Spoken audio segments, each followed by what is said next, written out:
Hello, welcome back to Big Ol' Critties, a all-girl D&D podcast.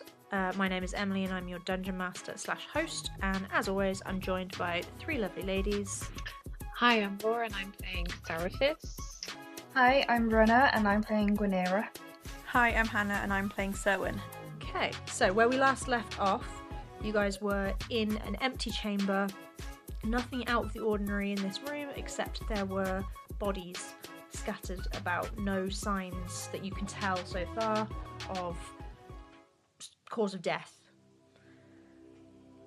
And you are probably about 40 to 50 feet away from the door on the other end of this room. I might do, because if there's no obvious signs of death, I might do a Arcana to see if there's any lingering. Are you moving or are you just doing it on the whole room? I'm just going to do it on the whole room. I'm not going to move. It's stressing me out. 15. There is sort of a low-lying magical aura that you can sense, but you can't quite pick up on what it is, whereabouts in the room it's coming from. Okay, cool. Can I do an insight check? Perception will probably be better. 17. 17. Okay, yeah, so looking into this room, you can see there's about 5 of these skeletal bodies. Like I said, they've all got their big fur coats on. They look like they're the same jacket, as if it was expedition that they all went on at the same time. It doesn't look like there's any that have been here any longer or any more recent than the others. But yeah, apart from that, they're just bodies on the floor. Do I still have my magic pebble? Or has that been taken off? I didn't use it, but I might want to use it. The duration was 1 minute. No! Rubbish! God damn. I mean, you still have the pebble. Well, I might use the pebble and just roll it on the floor carefully, just to sense if there's any traps or anything, because I'd rather it be the pebble than. Yeah. So I'm gonna just push the pebble carefully. Or just sort of down the middle of the room. Down the middle. So, yep, you roll this pebble, and for the sake of argument, we're going to say that it's a very, very round pebble, and it rolls perfectly down this hallway. Excellent. No traps are set off. Interesting. But that doesn't necessarily mean that there's no traps. The pebble might just be small and light enough not to have set them off. Depends on how mean the DM is. So you said the bodies had no, obvious sign of what killed them? Yeah, there's no weapons apart from the ones that they are still holding. There's no rips in their uniform. Obviously, they are just down to the bare bones, so it could have been... it could have been a disease or something that wouldn't show signs now, but... Can I do a perception from where I am? I don't want to go in. I don't know if my eyes are good enough, but these weapons, do they have blood on them? That's my perception. Not one. It's this die. Okay, jail. You get a bit of fluff in your eye, and you can't really. What was I doing? Dang it. Ooh, maybe I might actually have a use for prestidigitation. Okay. That one. Prestidigitation. I'm gonna use it because it's a cantrip. Yeah. And I'm going to create an illusion in my hand of a mouse. And I'm going to send the mouse illusion to go up to one of the bodies. And I'm going to see what happens. Nothing happens. Not again. So, because it was an illusion, I guess there was no weight to it or anything because it was just an illusion. Yeah. Illusions would not have any weight. Well, I'm out of ideas now. Can we see anything on the walls or... Do me a... You know what, I don't know if it counts as a survival, but I want to use it. Do me a survival check. Okay. 21. 21, okay.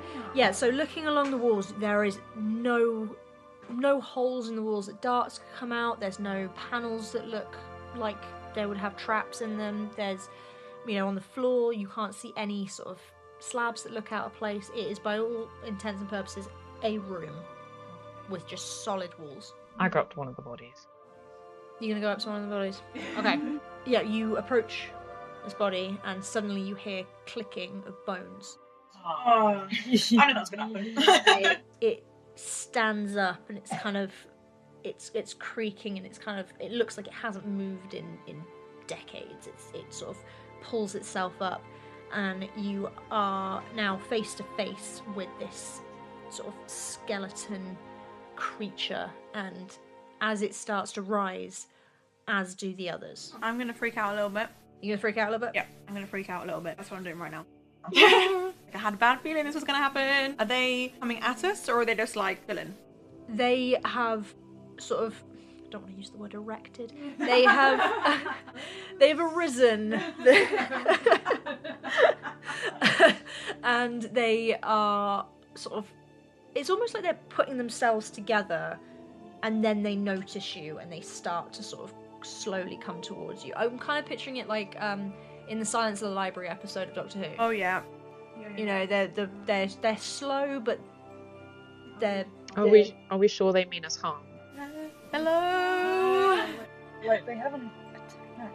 Hello. We mean no harm. Just want to get by. So as you say that, one of them grips its sword. Oh no.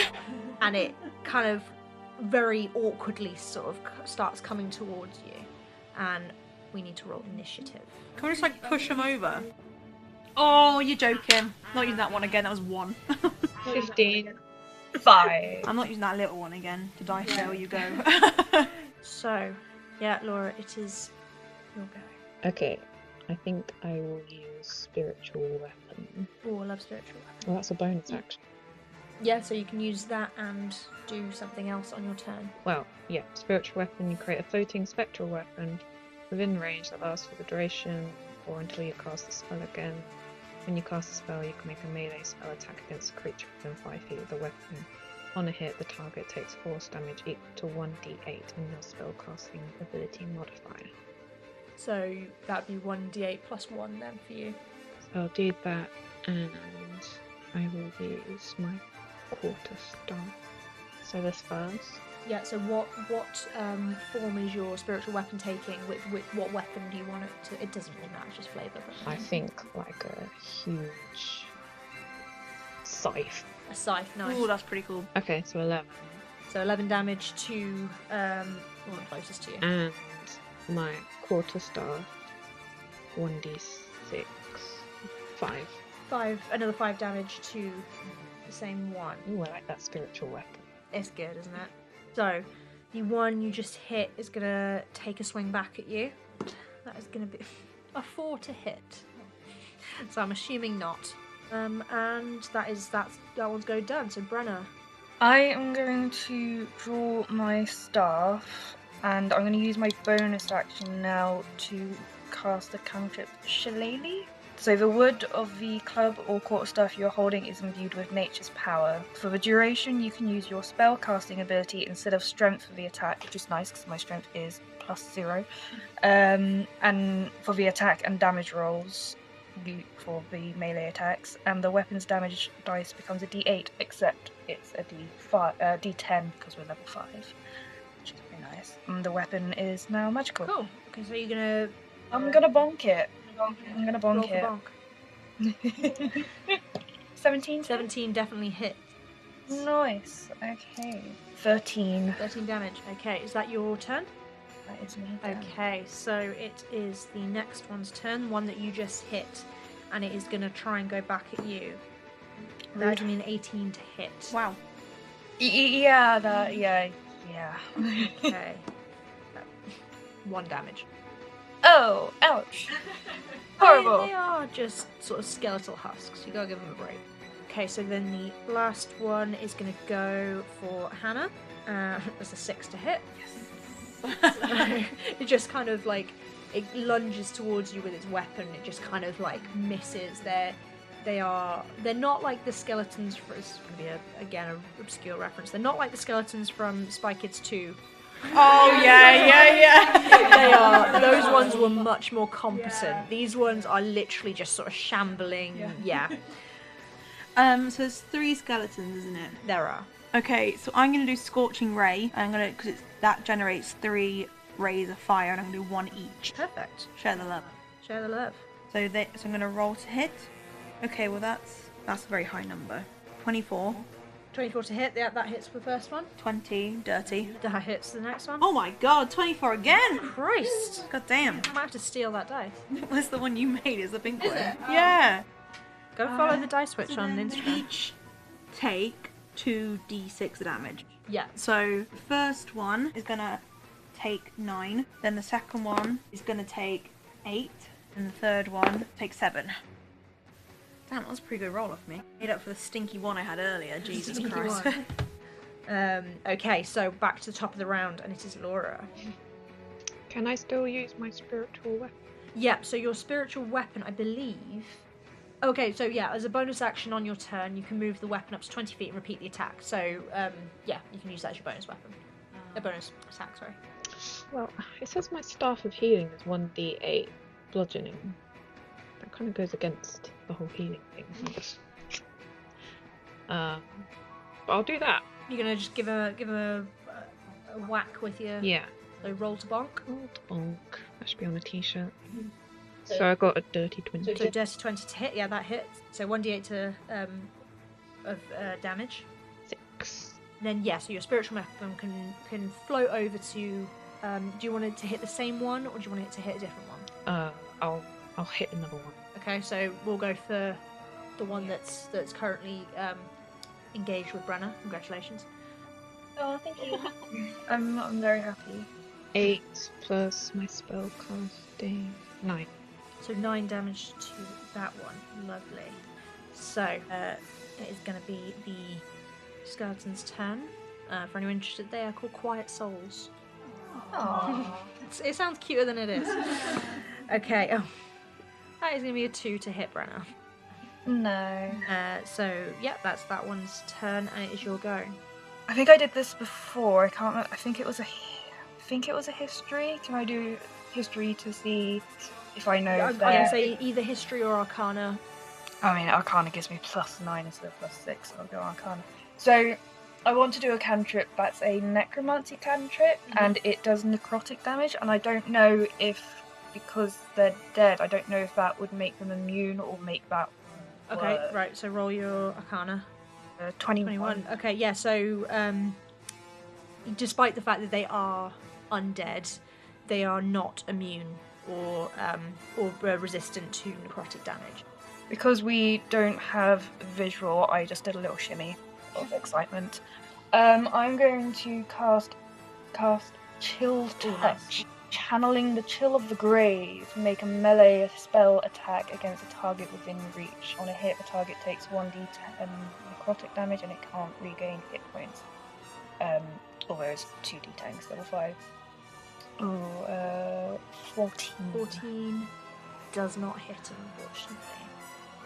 In that case, I'm Okay, so the next one is going to go for you, Brenna, and that's going to be a 12 to hit. No, that does not hit, so it moves on.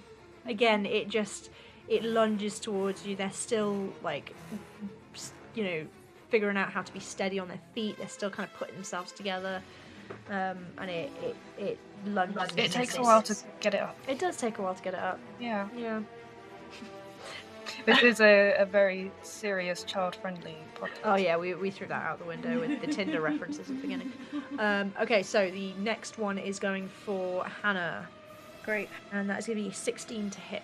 Yep. It is going to go for you, and that's going to be... Oh, for God's sake. Right, this dice is going in the bin. That is, again, 1 damage. Well, hey! Nice. Why is it that whenever we're not recording, my enemies always deal, like, stupid amounts of damage, and the second we start recording, it's like, yeah, no, there's only 1. And it is your go, Hannah. Where is everybody in the room? You all didn't really sort of move fully into the room before they came towards you. The only one of you that moved was Laura, really. So she's taken about 3 steps forward. The rest of you are a little bit behind, and the skeletons have all sort of converged on your spot. So you're all fairly close together. So I was gonna say, if it was the time to, put out a fireball, would it hit everyone? Oh, it would definitely hit everyone.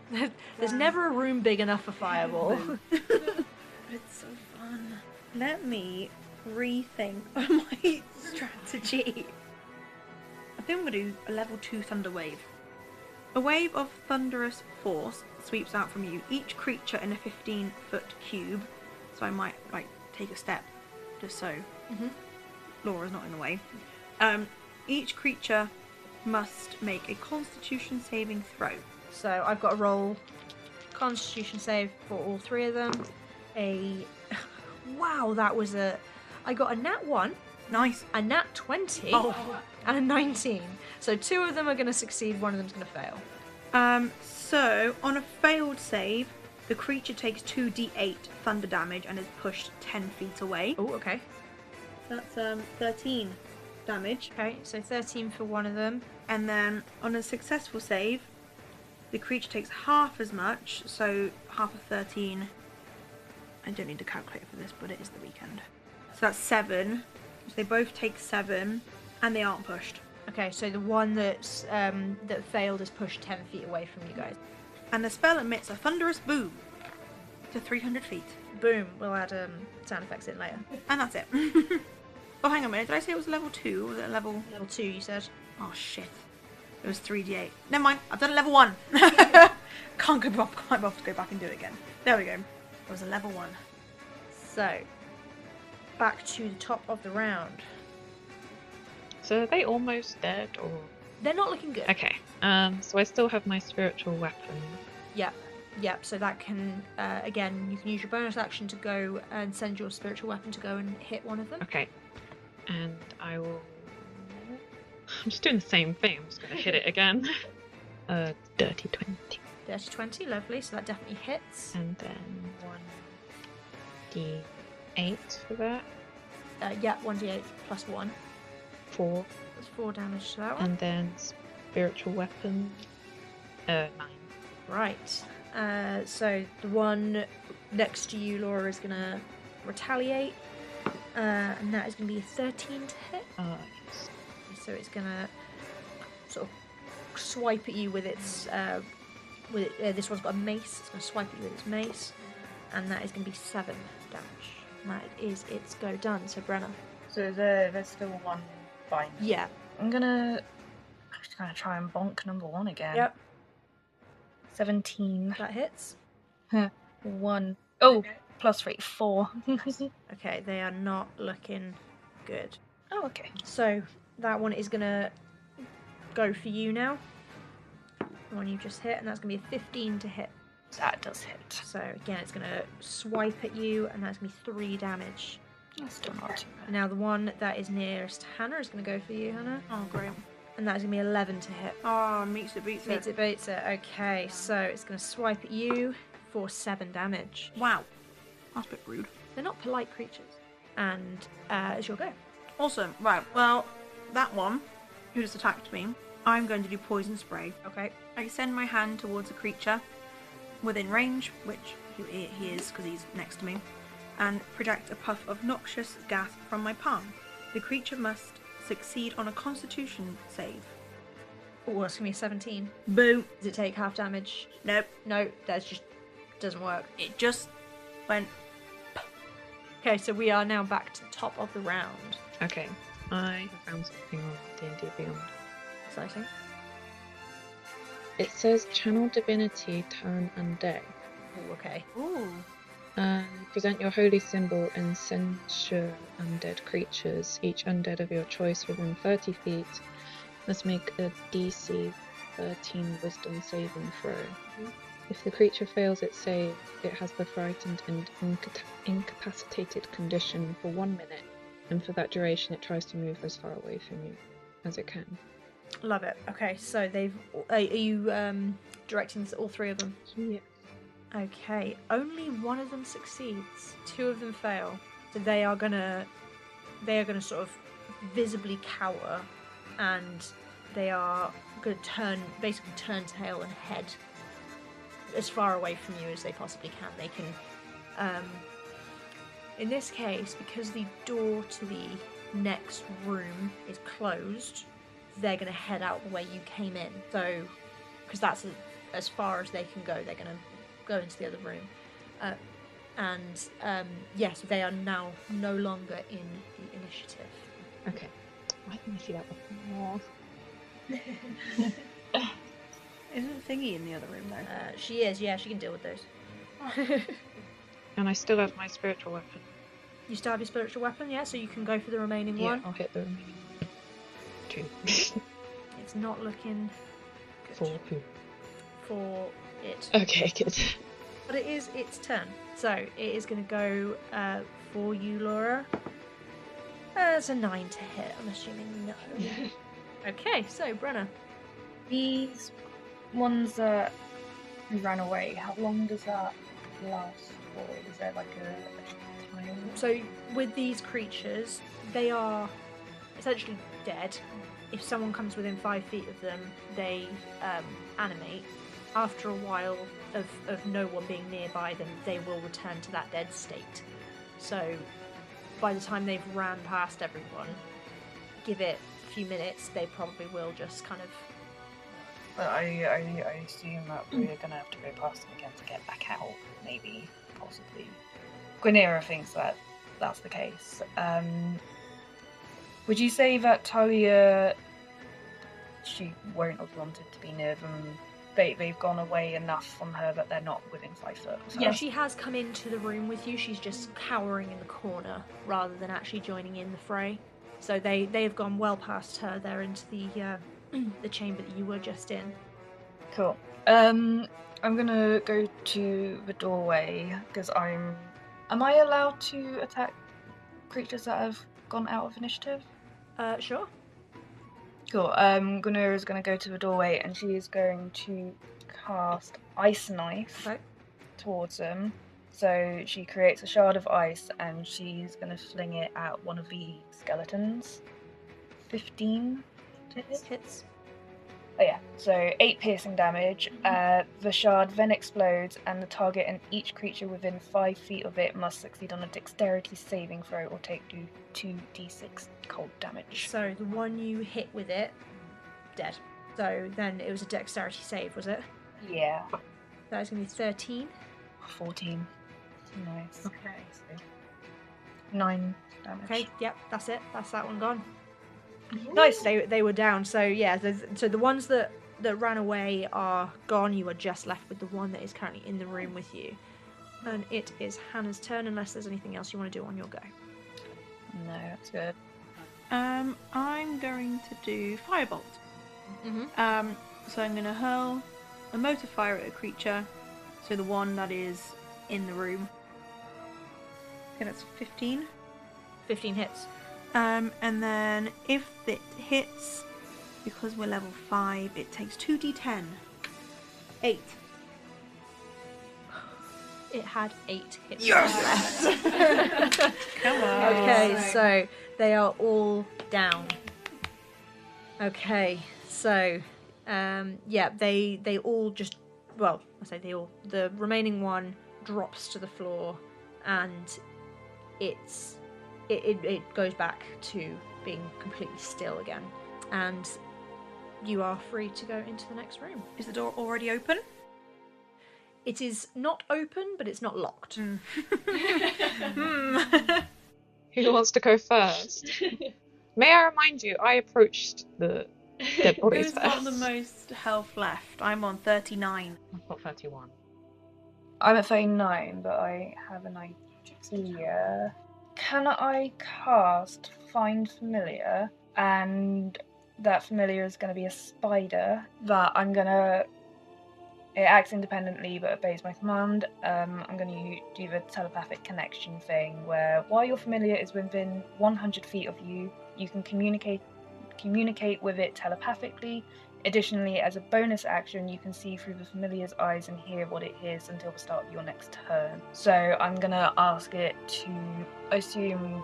Is there a gap? There's small enough for a spider to get through, definitely. I'm going to get the spider to go underneath and tell me what it sees. Okay, so yeah, the spider crawls under the door and it sees another chamber, and there appears to be just sort of patterned flagstone tiles in this chamber, door at the other end. Okay. What do you want me to prestidigitation? A gust? I can't say it. A gust of wind?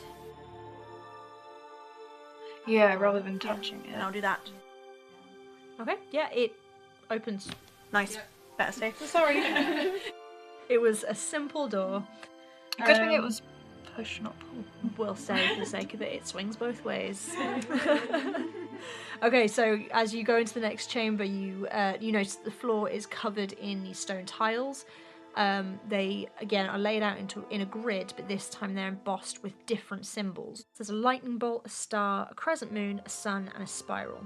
There is a door on the other side of the room beyond those tiles, and above it, carved into the wall, is a single sentence that reads, "Only when ice is melted may your path be clear." So are these again tiles that seem like they would go down if you step on Roll them? me investigation. 7. So yeah, you wouldn't be able to tell from here, but if you wanted to put something on one of the tiles to test its weight or something, then you would be able to do that. Don't think I have anything heavy enough. I've got a bag of nuts. And somebody's got a pebble. Bag of nuts and a pebble, that's all we need. Not sure that'd be heavy enough. Oh, I used my pebble, didn't I? I mean, you rolled it to the other side of the room. You probably just grab it. I go back and grab the pebble real quick. I go, I've got it now, it's fine. It's an emotional support pebble. Like I'm an otter. So only when ice is melted, the path becomes clear. So I was thinking if you like step on the sun. What did we do last time to check if there was like any like traps and stuff? Was it a survival one? Yes, yeah, be survival. My survival was +0. Does anyone have a not a +0 survival? I have +6. Oh, Jesus Christ. And that one. It's a bit. Oh, okay. Something is wrong with this dice. Same one. Okay, so with a nat 1, yeah, you can't immediately tell. Nothing jumps out at you that would suggest there's traps. I'll also give it a go to see what we get. I got a 13. With a 13, yeah, you can sort of assume from your knowledge and book learning that if you were to step on the wrong tile, something not good would happen. What kind of not good though? That's the question. We ask Talia. So yeah, so she's flicking through her her father's notes. There is nothing written about this, although there are some torn out pages that have whether they've been torn out on purpose or just because it's a really old notebook. We're not sure, but there's nothing written about this room in the book. Can I do a perception check to see if any of the tiles look more worn? Yeah, go for it. 7 + 6, 13. Yeah. 13. Yeah, so you can. None of them look more worn than the others, but you can see that the sun tile closest to you does have some scuff marks on it. So the one closest, is that because I can't see the others enough to see if they're scuffed? Yeah. Okay. The sun tile is in the second row. There's only 4 suns. Well, Remember, you can jump. My my first thought is the sun because it's about melting ice and, sun and heat.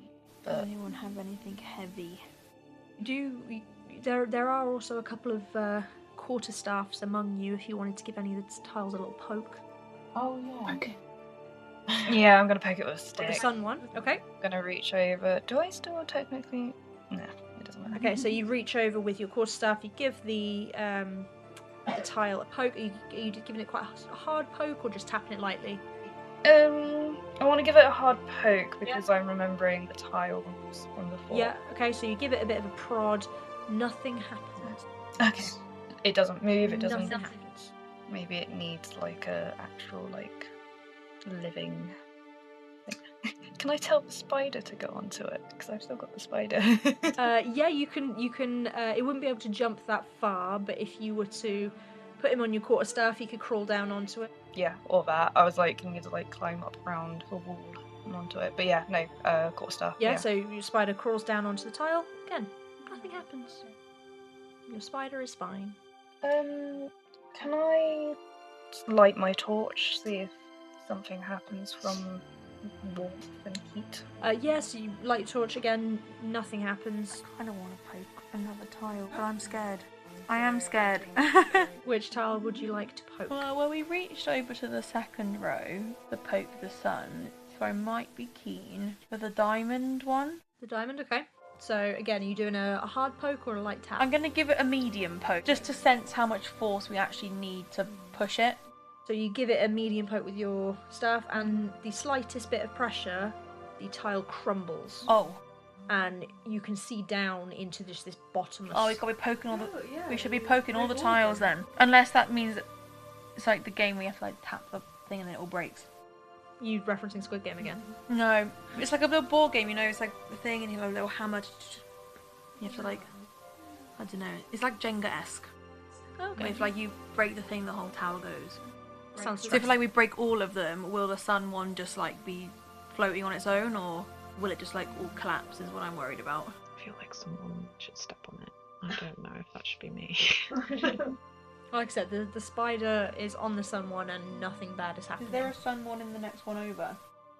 Yeah. So are we worried that if we crumble all the others in this row, something bad will happen? I think so. Okay. What you could jump onto the sun one, then you could lean over with the staff and get the spider to walk onto the other sun one and see what happens. Because it needed a little bit of pressure when I poked it before then.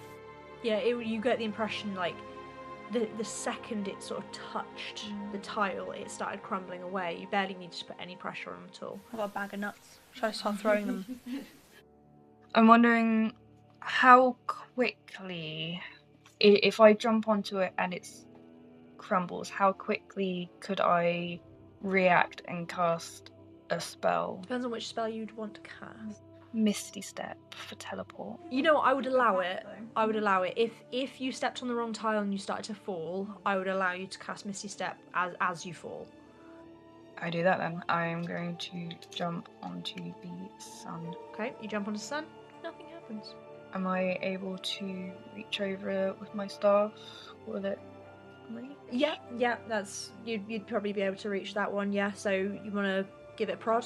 Yep, nothing happens when you prod it. I'm gonna jump. Oh, be careful. Okay, as you jump over, nothing happens. I'm gonna prod the other sun. Yep, prod the sun, nothing happens. I'm gonna jump. Yep, you're fine. I'm gonna prod the other, and nothing happens when I prod it. This time, no, I'm joking. No, you are absolutely fine. I'm gonna jump to the sun. Yep. And then I'm gonna step forwards. And then that crumbles. Yeah, so you are across to the other side. You're a beast. There's got to be a wild shape joke there somewhere. I'll go next. Yeah, you're gonna follow the same Yeah. path. Yep, you make it across absolutely fine. Nice. Sarah's a bit cautious. She's like holding on to her staff, like, oh, guys. But she follows.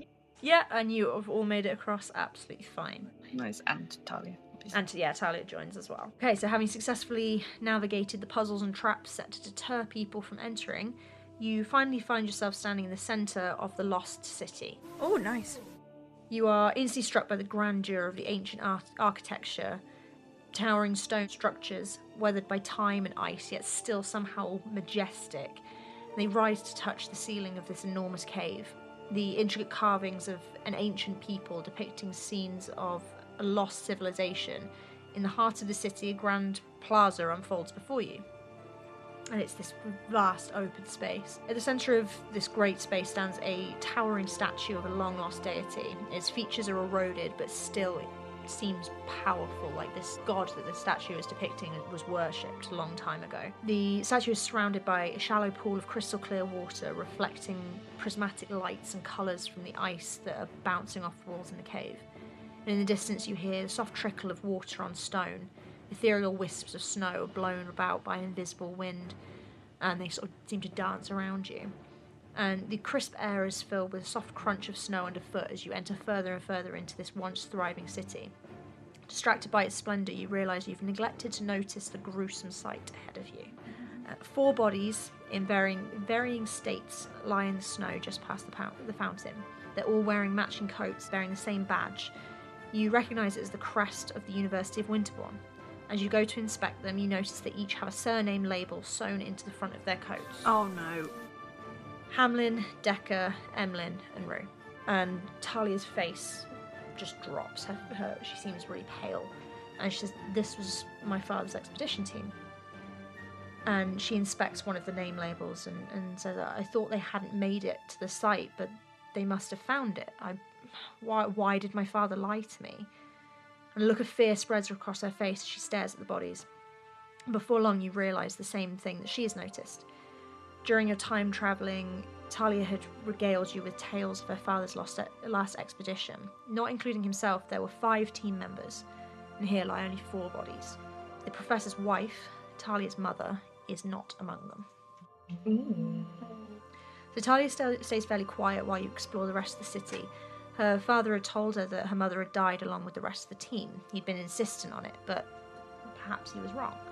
As you delve further into the ancient ruins, the carvings on the walls become more and more intricate. You can really start to see an entire civilization unfolding before you. Before long, you notice that one of your party is missing. Behind you, you see Professor Talia Baum's footprints heading off into an antechamber at the far side of the cave. You following? Well, she's fucking walked off, hasn't she? So, tracing Talia's footprints in the snow, you discover them disappearing behind a wooden door. The door appears to be locked, but from the inside. Talia! She does not answer. Is this Talia or is this Talia's No, mum? don't say that. Does anyone have a lock-picking ability? I don't. We have no rogues among us. Boo. Are we sure this is the way she came? Well, you can see that her footprints are clearly joining yours until she separates off. I'm gonna do, I don't know, something. Perception on the door. Perception on Or the maybe door? an investigation on the door. Do investigation. 18 plus 6. Big number.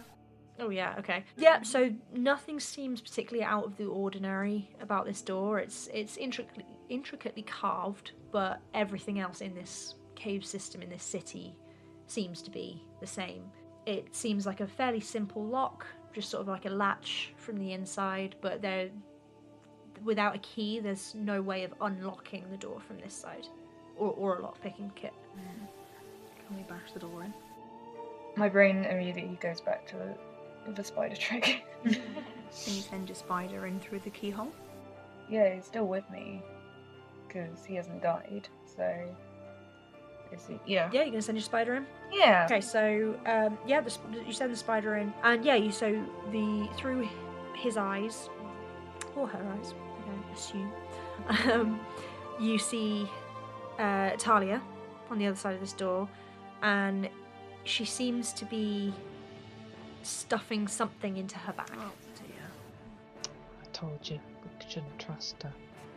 I would like to cast Hold Person because the Find Familiar, it says when you cast a spell with a range of touch, your familiar can deliver the touch. Your familiar must be within 100 feet and it must take a reaction to deliver the touch when you cast a spell. Okay, yeah, so your spider is going to crawl up to her, touch her, and you're going to cast Hold Person. Do you want to read the description of Hold Person out? So choose a humanoid that you can see within range. I can see through the spider.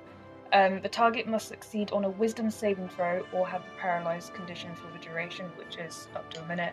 Wisdom save 8. 14 Okay, so she is held in place. for a minute Okay. while we figure out what to do. I really think we should just bash the door in. Yeah, you're gonna bash it in? Yeah. Oh, yeah. Give it a good old bash. What, are you gonna do like Charlie's Angels kick it in? Yeah. Yeah? Unarmed strike. Yeah, you know what, all roll me an unarmed strike. 8. 11, I think. 19 plus 2. So the force of all 3 of you kicking this door, it sends the lock just kind of shatters. It's an ancient lock. It's kind of been worn away by the cold and time. And if she could jump, she would. Because on the other side of this door you can see Talia. She's frozen in place as she was in the middle of stuffing artifacts into her bag. Basically anything she can get her hands on. She's in this room with sort of it's full of pottery and sort of jewels and all this sort of typical things that you would find in a museum. She's frantically stuffing them into her bag. I mean, to be fair, that is kind of why she came down here to like find the lost city. So she's obviously going to want to take stuff back, but it's weird that she locked the door to do it. Can she speak while she's... She's paralysed, so probably not. I feel like being paralysed, you wouldn't be able to like move your voice box to do the speaking thing. Technically. Yeah, a paralysed creature cannot speak. Okay. So, you've got a minute before it wears off. I'm going to do a perception check of the room, just to see if we can gauge any more info of where we are. Okay. If it's just was it a house? So if you do me a perception. 17. Yeah, so the room that she is in, it looks to be some sort of treasury. And like I said, the artifacts in this room, there's sort of tables lining the walls.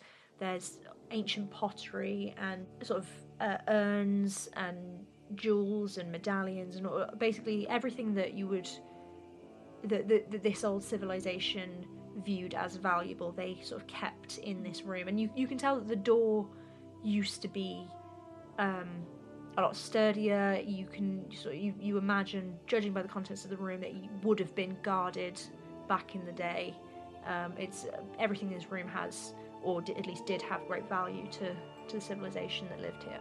Can I find her book on her and give it a quick skim through to see if it says anything about this room? Because she seemed to know exactly where to go. So I'm just curious if it was written about... Yeah, okay, so you have a quick flip through her father's journal. You don't see anything about this room in particular, but on the other side of her, as you sort of glance over, you do notice that on the floor looks to be an intricately detailed map of the Undercity, and alongside sketches of meticulously drawn artifacts similar to the ones that are in this room. I don't trust her. So you can tell that the paralysis is starting to wear off. She's sort of twitching. And I've got a theory. Starting to move. What if... A game theory. No. What if Talia is not like... is her mum? Like I said, What if she is the mum?